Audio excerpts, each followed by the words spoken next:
مسعود کے بیانات کے لیے مفتی صاحب کے آفیشیل چینل مفتی طارق مسعود سپیچز کو سبسکرائب کریں۔ آگے اسلام ایک اصول بیان کر رہا ہے۔ سورہ انفال کی یہ آخری آیتیں ہیں جن میں غنیمت کے احکام بیان کیے جا رہے ہیں۔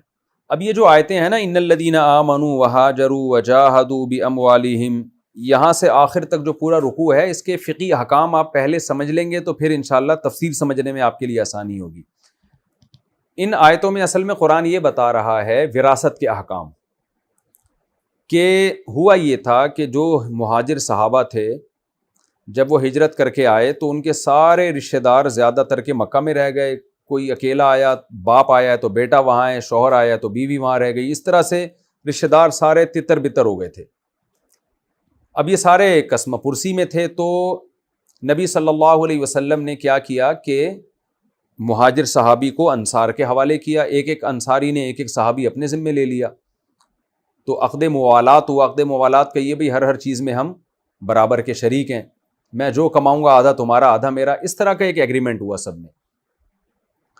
تو اب چونکہ رشتہ دار تو سارے مکہ میں تھے صحابہ کے، تو اسلام نے شروع میں یہ آرڈر دیا کہ جب بھی کسی مہاجر صحابی کی وفات ہوگی تو ان کی وراثت اس انصار صحابی کو ملے گی جنہوں نے ان سے ایگریمنٹ کیا ہوا ہے، عقد موالات کیا ہوا ہے، کیونکہ ان کے رشتہ دار وہاں تھے، مکہ میں تھے، تو ان کو وراثت نہیں ملے گی کیونکہ مکہ دار الحرب ہے۔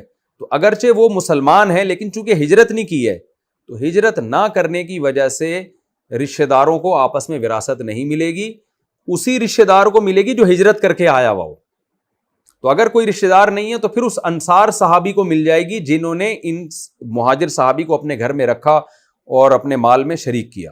تو وراثت کا حقدار بھی وہ انصاری صحابی ہے، اور انصار کا انتقال ہو گیا تو وہ ان کے جو رشتہ دار اگر نہ ہو تو مہاجر صحابی کو ملے گی۔ تو ایک حکم تو یہ بیان کیا گیا۔ دوسرا حکم یہ بیان کیا گیا کہ انصار صحابی کو اس صورت میں ملے گی کہ مہاجر صحابی کے رشتہ دار مدینہ میں نہ ہو، ہجرت کر کے نہ آئے ہوئے ہوں۔ اگر کوئی رشتہ دار مدینہ میں ہجرت کر کے آ چکا ہے تو اولو الارحام بعضهم اولی ببعض فی کتاب اللہ، پھر قرآن کہہ رہے رشتہ داروں کو اللہ نے اپنی کتاب میں غیر رشتہ دار پر ترجیح دی ہے۔ تو چونکہ شروع میں تو کم صحابی تھے، مہاجر صحابی تھے، ان کے زیادہ تر کے رشتہ دار مکہ میں ہی تھے، تو اس لیے بہت سے دفعہ ایسا ہوا کہ مہاجر صحابی کا انتقال ہوا تو ان کا کوئی مہاجر رشتہ دار مدینہ میں موجود ہی نہیں تھا، تو ان کی وراثت اس انصار صحابی کو دے دی گئی۔ لیکن بعد میں کیا ہوا ہے کہ بہت سارے لوگ ہجرت کر کے آ گئے، اور یہاں بھی مہاجر صحابہ نے شادیاں کی، ان کی اولادیں ہوئیں، تو ان کے اپنے ریلیٹیو اتنے وجود میں آ گئے کہ پھر کیا ہوا کہ رشتہ داروں کو وراثت ملنا شروع ہو گئی۔ پھر انصار صحابی کو جو مددگار تھے ان کو نہیں ملتی تھی وراثت، تو وہ اس وجہ سے کہ ان کے رشتہ دار بہت پیدا ہو گئے تھے مدینہ میں۔ تو ابتدا اسلام میں حکم یہ تھا کہ مکہ سے جو صحابی ہجرت کر کے مدینہ نہیں جائے گا اس کو مہاجر صحابی کی وراثت میں حصہ نہیں ملے گا، کیونکہ مکہ دار الحرب تھا۔ لیکن جب ہجرت ختم ہو گئی تو یہ حکم بھی منسوخ ہو گیا۔ آج اگر کوئی انڈیا میں فار ایگزامپل پاکستان کا کوئی جیسے یہاں انڈیا سے ہجرت کر کے لوگ پاکستان آئے نا، تو اب یہاں کسی کی ڈیتھ ہوتی ہے تو اس کا باپ اگر انڈیا میں ہے، یا انڈیا میں کسی کی ڈیتھ ہوتی ہے اس کا بیٹا پاکستان میں ہے، تو اب یہ حکم نہیں ہے کہ چونکہ وہ ہجرت کر کے نہیں آئے تھے تو وراثت نہیں ملے گی، اب جو ہے وراثت ملے گی، کیونکہ حدیث میں آتا ہے لا ہجرت بعد الفتح، فتح مکہ کے بعد ہجرت نہیں ہے۔ ہجرت نہ ہونے کا مطلب جو ہجرت کے شرعی حکام تھے اب وہ اس معنی میں نہیں رہے ہیں، وراثت کے حکام اب جاری ہوں گے، پہلے جاری نہیں ہوتے تھے۔ تو مکہ فتح ہونے کے بعد یہ حکم منسوخ ہو گیا۔ تو شروع میں حکم یہ تھا کہ جن صحابی نے مکہ سے ہجرت کی ہے اور ان کے کوئی ریلیٹیو اگر مکہ میں موجود ہیں، ہجرت نہیں کی، تو آپس میں دونوں ایک دوسرے کی وراثت کے حقدار نہیں ہوں گے۔ لیکن میں نے بتایا مکہ جب فتح ہوا تو یہ حکم ختم ہو گیا، اب حقدار ہوں گے۔ اور انصار صحابی کو جو وراثت ملا کرتی تھی شروع میں، وہ حکم بھی اب منسوخ ہو گیا ہے، کیونکہ اب جب ہجرت ہی نہیں ہے تو انصار کا کانسیپٹ بھی ختم ہو گیا، لیکن شروع میں تھا۔ البتہ عقد موالات یہ ہوتا ہے کہ آپ کسی دوست سے ایگریمنٹ کر لیں، کسی آدمی سے، کہ بھائی تم جو بھی کماؤ گے آدھا میرا آدھا تمہارا، میں زندگی بھر جو بھی کماؤں گا آدھا میرا آدھا تمہارا، اور ہر چیز میں سوائے جو ہے نا جو بھی جتنے بھی اموال ہیں شریک ہوں گے، اس کو عقد موالات کہا جاتا ہے۔ آج کل یہ ہوتا نہیں ہے، پہلے ہوتا تھا۔ تو امام حنیفہ کے نزدیک اگر کسی کا کوئی رشتہ دار نہیں ہے تو اب بھی عقد موالات کی وجہ سے اس کو وراثت ملے گی، لیکن اس کے احکام بہت پیچیدہ ہیں اور آج کل اس پر عمل بھی نہیں ہوتے، اس لیے مجھے اس کی ڈیٹیل میں جانے کی ضرورت نہیں ہے۔ تو رشتہ دار بہرحال پہلے حقدار ہیں۔ تو یہ کچھ احکام تھے جو قرآن نے بیان کیے۔ دوسرا فقہی مسئلہ یہ ہے کہ اسلام میں آرڈر یہ ہے کہ کافر کی وراثت کا حقدار ہوتا ہے، مسلمان اور کافر ایک دوسرے کے وارث نہیں بنتے۔ مثال کے طور پر باپ عیسائی تھا، بیٹے نے اسلام قبول کر لیا، تو اب اس بیٹے کو اس عیسائی باپ کی وراثت نہیں ملے گی۔ یا خدا نخواستہ بیٹا مرتد ہو گیا، باپ مسلمان تھا، بیٹا عیسائی ہے، تو بیٹے کو بھی باپ کی وراثت نہیں ملے گی۔ یعنی مسلمان بھی کافر کا وارث نہیں بنے گا، کافر مسلمان کا وارث نہیں بنے گا۔ فقہاء نے مسئلہ بیان کیا ہے کہ اگر کوئی کسی عیسائی عورت سے شادی کرتا ہے، جیسے کہ اہل کتاب سے شادی کی اجازت ہے، تو نکاح تو جائز ہے، اولاد بھی حلال کہلائے گی وہ، لیکن اولاد مسلمان کہلائے گی۔ تو شوہر کے مرنے کے بعد بیوی کو وراثت میں حصہ نہیں ملے گا، اس بیوی کو، کیونکہ یہ عیسائی ہے۔ کافر اور مسلمان ایک دوسرے کے وارث نہیں بن سکتے۔ اسی طرح اگر اس کی عیسائی بیوی کا پہلے انتقال ہو گیا تو اس بیوی کی وراثت میں بھی شوہر کا حصہ نہیں ہے۔ تو یہ بھی یہاں پر بیان کیا گیا ہے۔ اب یہ فقہی حکام آپ نے سمجھ لی، اب انشاءاللہ آپ کو تفسیر سمجھنے میں آسانی ہوگی۔ قرآن کہہ رہے ہیں ان الذین آمنوا، بے شک وہ لوگ جو ایمان لائے اور ہجرت کی اور اللہ کے راستے میں جان اور مال کے ساتھ جہاد کیا۔ یہ جان اور مال کے ساتھ جہاد جو کیا نا، یہ ویسے ہی قرآن نے ذکر کر دیا، چونکہ ایمان لانے کے بعد جنہوں نے ہجرت کی تھی سبھی جہاد بھی کرتے تھے، لیکن حکم کا مدار اس پر نہیں ہے۔ جہاد نہ بھی کیا ہو تو بھی وراثت میں حقدار ہوں گے وہ، یہ ویسے ہی اللہ نے بیان کر دیا ان کی فضیلت بیان کرنے کے لیے۔ بے شک وہ لوگ جو ایمان لائے اور ہجرت کی اور اللہ کے راستے میں جان مال سے جہاد کیا۔ اسی طرح والذین آووا ونصروا، اور وہ لوگ جنہوں نے ان مہاجرین کو ٹھکانہ دیا اور ان کی مدد کی۔ اولئک بعضهم اولیاء بعض، یہ دونوں ایک دوسرے کے ولی ہیں، متولی ہیں، یعنی وارث ہیں، ان کو ایک دوسرے کی وراثت ملے گی۔ مہاجر کا انتقال ہوگا تو انصار کو وراثت ملے گی، انصاری کا انتقال ہوگا تو مہاجر کو وراثت ملے گی۔ لیکن اس رکوع کے آخر میں اللہ نے بتا دیا کہ یہ جب قریبی رشتہ دار نہ ہو، قریبی رشتہ دار ہیں تو ان کو دوسرے پر، یعنی قریبی رشتہ دار پہلے وراثت کے حقدار ہوں گے۔ یہ آگے آ رہا ہے۔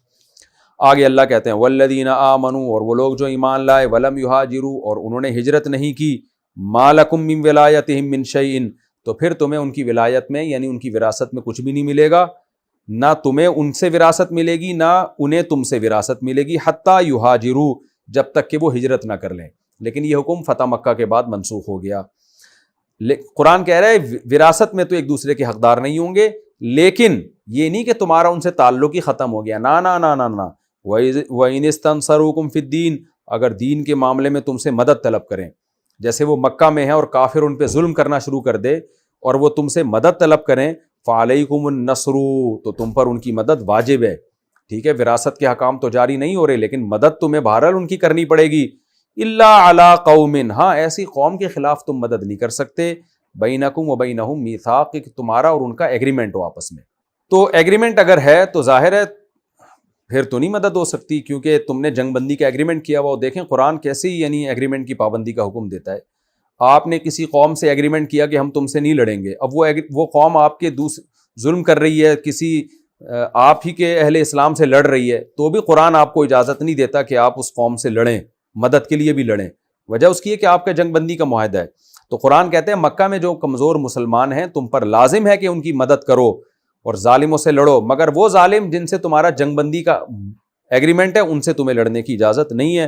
واللہ بما تعملون بصیر، جو کچھ تم کر رہے ہو اللہ وہ دیکھ رہا ہے۔ والذین کفروا بعضهم اولیاء بعض، اور جو کافر ہیں وہ ایک دوسرے کے ولی ہیں یعنی وارث ہیں، یعنی کافر کی وراثت کافر کو ملے گی، مسلمان کو نہیں ملے گی۔ آگے قرآن کہتا ہے الا تفعلوہ، اگر تم اس حکم پر عمل نہیں کرو گے، کیا مطلب الٹا پلٹا کرنا شروع کر دو گے، مسلمان مر رہا ہے اس کی وراثت کافر کو دے رہے ہو، کافر مر رہا ہے اس کی وراثت مسلمان کو دے رہے ہو صرف رشتہ داری کی بیس پہ، تو اس سے کیا ہوگا، زمین میں بہت بڑا فتنہ اور بہت بڑا فساد ہوگا۔ وہ فساد کیا ہے کہ اسلام اور کفر آپس میں مرج ہو جائیں گے۔ اسلام چاہتا ہے اسلام کا ایک الگ مسلمانوں کا تشخص ہو، کافر ایک الگ قوم سمجھی جائے۔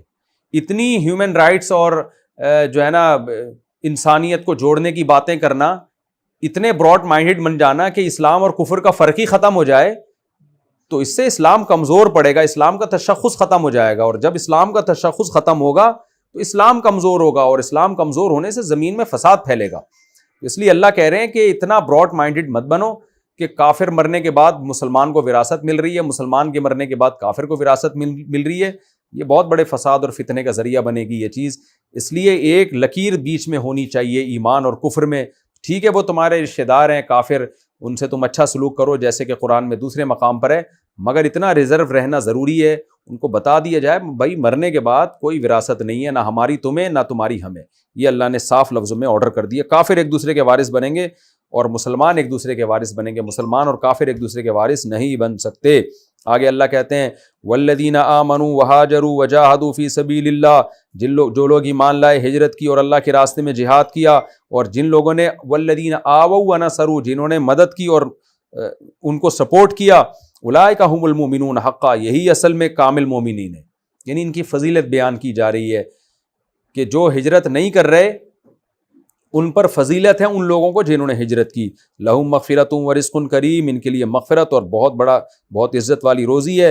والذین آمنوا من بعد، اور جو لوگ بعد میں ایمان لے آئے، ٹھیک ہے شروع میں نہیں لائے، بعد میں ایمان لے آئے اور ہجرت کی اور تمہارے ساتھ مل کے بعد میں انہوں نے جہاد کیا، فاولئک منکم، تو وہ بھی تمہیں میں سے ہیں، وراثت کے حکام میں وہ بھی تمہیں میں سے ہیں.